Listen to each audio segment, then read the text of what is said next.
Hello दोस्तों, आप सभी लोगों को जय मसीह की। तो ये वीडियो छत्तीसगढ़ का है। सबसे पहले आप वीडियो देखिए, उसके बाद हम बात करते हैं।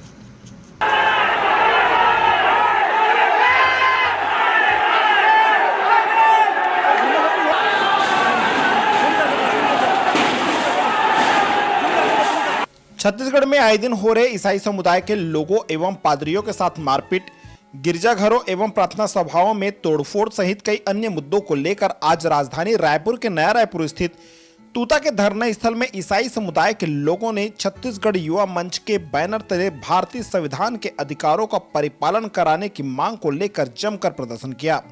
इसके साथ ही पुलिस और प्रदर्शनकारियों के बीच जमकर झुमाझटकी हुई।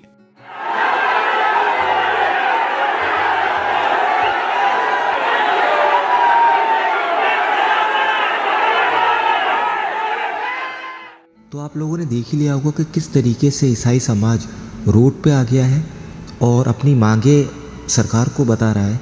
तो मैं आप लोगों को बता दूं कि ईसाई समाज इस समय आक्रोश में आया है, लेकिन मैं आप लोगों को बता दूं कि ईसाई समाज एक ऐसा समाज है जो कभी किसी से लड़ता नहीं।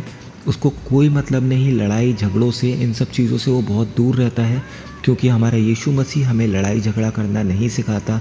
वो हमें प्रेम सिखाता है और सबके संग हमें प्रेम से ही रहना सिखाता है। तो मैं आप लोगों को बता दूं कि छत्तीसगढ़ में आप लोगों ने देखा होगा, सुना होगा कि किस तरीके से सताव बढ़ता ही जा रहा है। बहुत से असामाजिक तत्व ऐसे हैं जो चर्चिज़ में घुसते हैं, मारपीट करते हैं, यहाँ तक कि चर्च पे भगवा तक लहरा दिया था।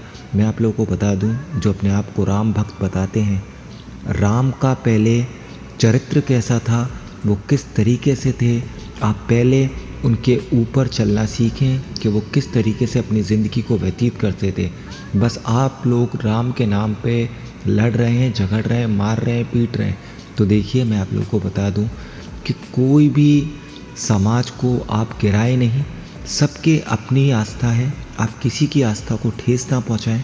मैं आप लोगों को बता दूं कि आप एक बार छत्तीसगढ़ पे देख सकते हैं कि हर संडे जब भी चर्च जाते हैं तो कोई ना कोई असामाजिक तत्व ऐसा होता है जो चर्चिज़ में घुस जाता है और मारा पीटी करता है, या पादरी लोगों को मारा जाता है।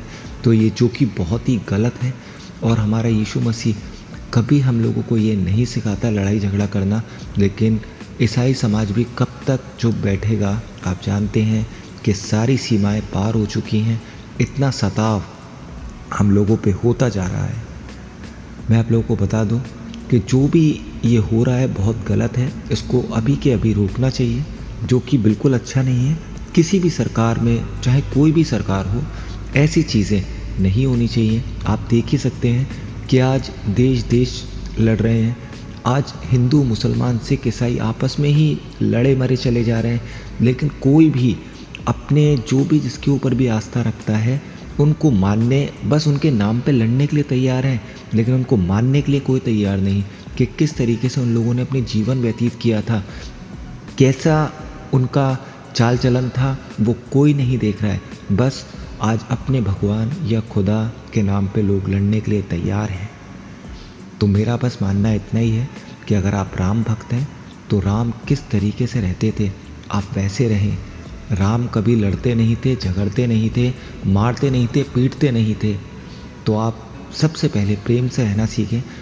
और देखिए, जब भी ईसाइयों पे सताव ज़्यादा बढ़ा है या ईसाइयों को कम करने की कोशिश करी गई है, तो इतिहास गवाह है कि ईसाई कभी कम नहीं हुआ, वरन बढ़ता ही गया है।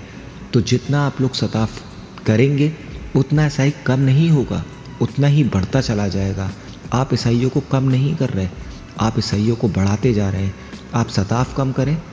ईसाइयों को कोई मतलब नहीं होता कि कौन क्या कर रहा है, कैसे कर रहा है। उन्हें सिर्फ अपने यीशु मसीह से मतलब होता है। वो अपनी दुआ करते हैं, बाइबल पढ़ते हैं, उन्हें किसी से कोई मतलब नहीं रहता। तो बस मेरा मानना इतना ही है कि इन सब चीज़ों को रुकना चाहिए। तो चलिए, अब हम सभी लोग मिलकर एक छोटी सी प्रार्थना करेंगे। धन्यवाद धन्यवाद धन्यवाद करना चाहता हूँ प्रभु आज के दिन के लिए। परमेश्वर, मैं सबसे पहले विनती करना चाहता हूँ छत्तीसगढ़ के लिए, जबकि परमेश्वर आप जानते हैं कि किस तरीके से मसीह सताव बढ़ता ही जा रहा है। परमेश्वर उधर, हे पिता, हम जानते हैं कि हम अंत के समय में हैं, आपकी बाइबल बताती है पिता, और एक एक बात पिता सत्य है। परमेश्वर, मैं आपसे विनती करता हूँ, प्रार्थना करता हूँ, अपने ही लोगों के लिए नहीं वरन उन लोगों के लिए भी जिनके पिता दिमाग काम करना बंद कर दिया है पिता। परमेश्वर, मैं उनके लिए भी विनती करता हूँ कि आप उनको अकल, बुद्धि, ज्ञान, समझ दें, ताकि वो लोग भी समझ सकें पिता कि किसी को भी धर्म को पिता गलत नहीं बताना चाहिए। पिता, मैं आपसे विनती करता हूँ ऐसे लोगों के लिए जिनके पास एक वक्त की रोटी नहीं होती, पहनने को कपड़ा नहीं होता, सर छुपाने के लिए छत नहीं होती। परमेश्वर, आप उन लोगों की सहायता, मदद करें पिता।